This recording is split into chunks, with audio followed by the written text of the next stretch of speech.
3 भी डे 2 की तरह गुजरा। श्रीलंका ने अपने होम ग्राउंड में अपनी इज्जत को बहाल कर लिया।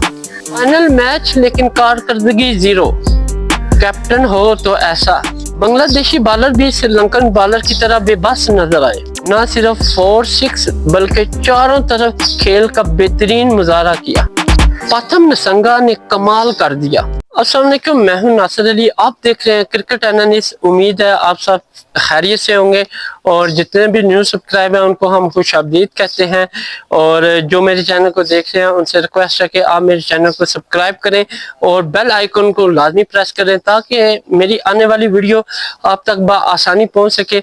और लाइक शेयर मस्ट कीजिएगा और अपने कमेंट्स में राय लाजमी दीजिएगा। नाज़रीन, आज हम आपको बताएंगे, जैसे कि आपको पता है बांग्लादेश और श्रीलंका के दरमियान फर्स्ट टेस्ट जारी है श्रीलंका गाले क्रिकेट स्टेडियम में, और उसका डे 3 के हवाले से हम आपको बताएंगे। और डे 2 की अगर मैं बात करूं तो श्रीलंका के डे 2 की अगर मैं बात करूं तो बांग्लादेश के 484 रन पर 9 खिलाड़ी पवेलियन जा चुके थे और उनकी एक विकेट बाकी थी।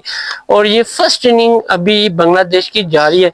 तो आगाज में ही उन्होंने कुछ कहने के 6 से 7 रन का इजाफा किया और उनका 10वां खिलाड़ी भी पवेलियन जा चुका है। और अगर मैं बात करूं तो हुसैन मोहम्मद 7 रन बनाकर नॉट आउट रहे और नईम राना 0 रन पर आउट हो गए। अगर मैं इनकी टोटल स्कोर की बात करूं तो 10 विकेटें इन्होंने फर्स्ट इनिंग में गवाई बांग्लादेश ने और 495 रन, एक ह्यूज रन रेट बोर्ड पे सेट किया।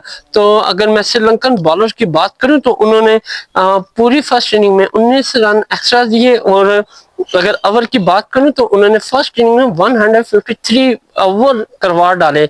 और अगर मैं इनकी बॉलिंग की बात करूं तो Fernando top of the wicket taker है, उन्होंने 4 खिलाड़ियों को पवेलियन भेजा।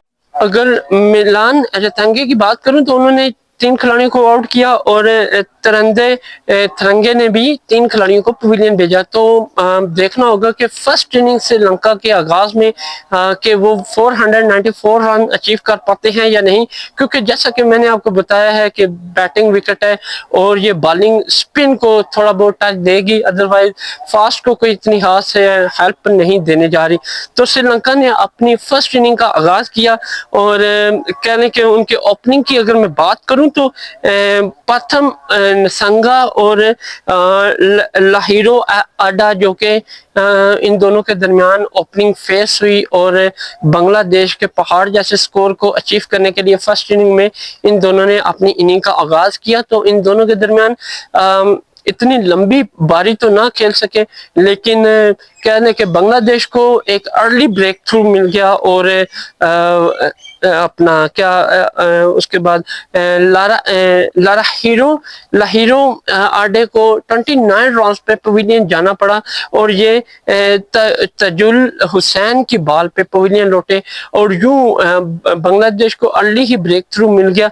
और पाथम नसंगा की मैं बात करूं तो वो बहुत ही शानदार और मुहतात अंदाज से इनिंग खेल रहे थे और उनका साथ देने आए दिनेश चंदीमल और इन दोनों के दरमियान एक लंबी बारी का कहने की पार्टनरशिप लगी और इन दोनों ने बहुत ही अच्छी इनिंग खेली।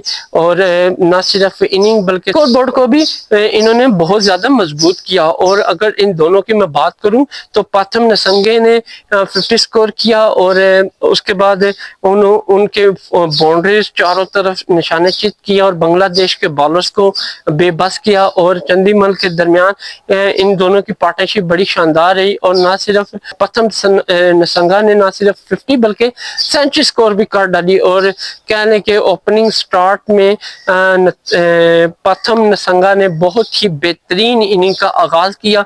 और अगर मैं बात करूं तो दिनेश चंदीमल 54 रन बनाकर पवेलियन लौटे और ये नईम हुसैन का शिकार हुए और कहने के बांग्लादेश के हिस्से में दूसरी विकेट भी आ गई। लेकिन मुझे लग रहा है जैसे जैसे बॉल पुरानी हो रही है और श्रीलंका के बॉलर बैटिंग लाइनअप है वो बॉल को समझ रहे हैं और वो स्विंग इतनी ज्यादा नहीं हो रही, जिसकी वजह से उनको बैटिंग में काफी मदद साबित हो रही है। और उसके बाद पाथम नसंगा के साथ एंड्रू मैथ्यू आए और इन दोनों के दरमियान भी एक लंबी बारी ना लग सकी। और एंड्रू मैथ्यू की मैं बात करूं तो वो अपने फाइनल ٹیسٹ میچ میں بھی کوئی 50 یا 37 اسکور نہ کر سکے، جسٹ 39 رنز بنائے اور وہ مومن الحق کی بال پہ پویلین لوٹے۔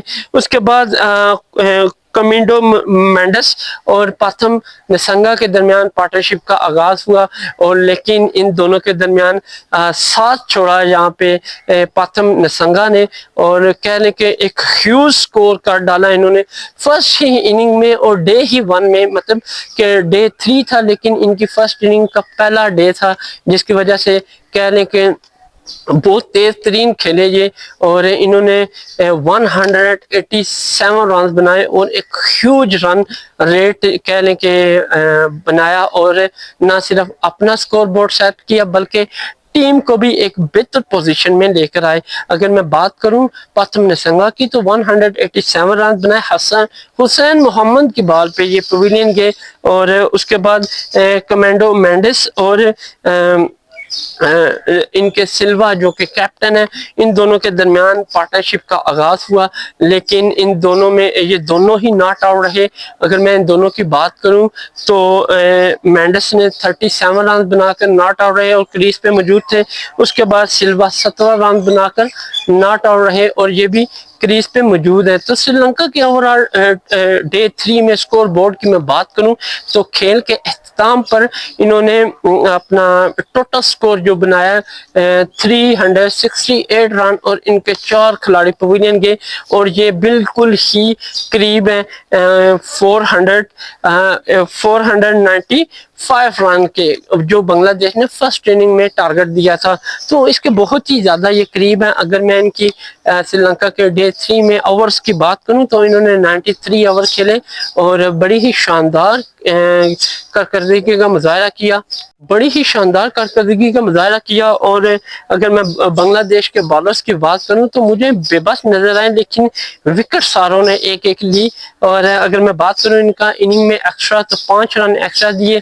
اس کے بعد حسن محمد نے ایک کھلاڑی کو آؤٹ کیا، تجل اسلام، نعیم حسین، مومن الحق نے بھی ایک ایک کھلاڑی کو پویلین بھیجا۔